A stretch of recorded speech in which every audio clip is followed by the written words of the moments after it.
ಶಿವಮೊಗ್ಗ ಜಿಲ್ಲೆಯ ಹೊಸನಗರ ತಾಲೂಕಿನ 9ನೇ ಮೈಲಿಗಲ್ಲಿನ ಬಳಿ ಖಾಸಗಿ ಬಸ್ ಸುಟ್ಟು ಕರಕಲಾಗಿರುವ ಘಟನೆ ನಡೆದಿದೆ. ಈ ಅವಘಡದಲ್ಲಿ ಬಸ್ನಲ್ಲಿ ಪ್ರಯಾಣಿಸುತ್ತಿದ್ದ ಹಲವು ಪ್ರಯಾಣಿಕರಿಗೆ ಸುಟ್ಟ ಗಾಯಗಳಾಗಿದ್ದು, ಅವರನ್ನು ಶಿವಮೊಗ್ಗದ ಮೆಗನ್ ಆಸ್ಪತ್ರೆಗೆ ದಾಖಲು ಮಾಡಲಾಗಿದೆ. ಸದ್ಯ ಗಾಯಾಳುಗಳು ಮಾಧ್ಯಮಗಳಿಗೆ ಘಟನೆ ಬಗ್ಗೆ ಪ್ರತಿಕ್ರಿಯೆ ನೀಡಿದ್ದು, ಘಟನೆ ಬೆಚ್ಚಿ ಬೀಳಿಸುವಂತಿದೆ. ಘಟನೆ ಬಗ್ಗೆ ಮಾತನಾಡಿದ ಅವರು, ನೋಡುತ್ತಾ ಬಸ್ಗೆ ಬೆಂಕಿ ತಗುಲಿತು. ಏನ್ ಮಾಡೋದು ಗೊತ್ತೇ ಆಗ್ಲಿಲ್ಲ. ನಾವು ಕಿಟಕಿ ಒಡೆದು ಬಸ್ನಿಂದ ಕೆಳಗೆ ಹಾರಿದೆವು ಎಂದರು. ಇನ್ನು ಶಿವಮೊಗ್ಗ ಜಿಲ್ಲಾಧಿಕಾರಿ ಕನ್ನಡ ಮೀಡಿಯಂ ವಾಹಿನಿಯೊಂದಿಗೆ ಮಾತನಾಡಿದ್ದು, ಯಾರೂ ಸಹ ಗಂಭೀರವಾಗಿ ಗಾಯವಾಗಿಲ್ಲ. 10 ಜನ ಮೆಗಾನ್ನಲ್ಲಿ ದಾಖಲಾಗಿದ್ದು, ಎಲ್ಲಾ ಖಾಸಗಿ ಬಸ್ಗಳು ನಿಯಮವನ್ನ ಪಾಲನೆ ಮಾಡಲೇಬೇಕು. ಶೀಘ್ರದಲ್ಲೇ ಸಭೆ ನಡೆಸುತ್ತೇನೆ ಎಂದು ಪ್ರತಿಕ್ರಿಯಿಸಿದ್ದಾರೆ.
ಹೊಸನಗರ ತಾಲೂಕು ರಿಪ್ಪನ್ಪೇಟೆ ಸಮೀಪದ ಅರಸಾಳುವಿನ ಏನು ನೈನಮೆಸ್ಸಿನ ಹತ್ರ ಏನು ಅನ್ನಪೂರ್ಣೇಶ್ವರಿ ಟ್ರಾವೆಲ್ಸ್ ಏನು ಸ್ಲೀಪರ್ ಗಾಡಿ ಇದೆ.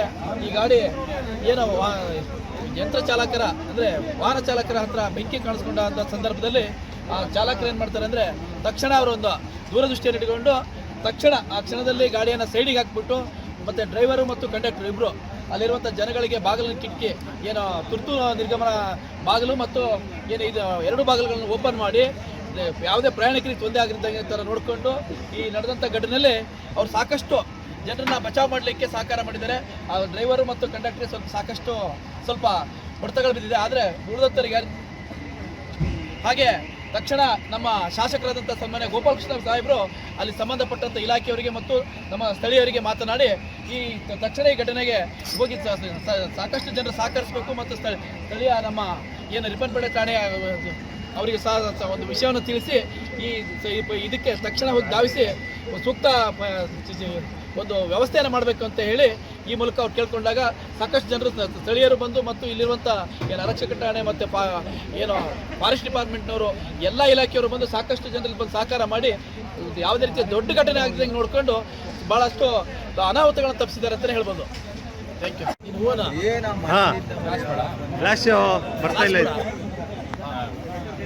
ಹೊಸನಗರ ತಾಲೂಕು ರಿಪ್ಪನ್ಪೇಟೆ ಸಮೀಪದ ಅರಸಾಳುವಿನ ಏನು ನೈನಮೆಸ್ಸಿನ ಹತ್ರ ಏನು ಅನ್ನಪೂರ್ಣೇಶ್ವರಿ ಟ್ರಾವೆಲ್ಸ್ ಏನು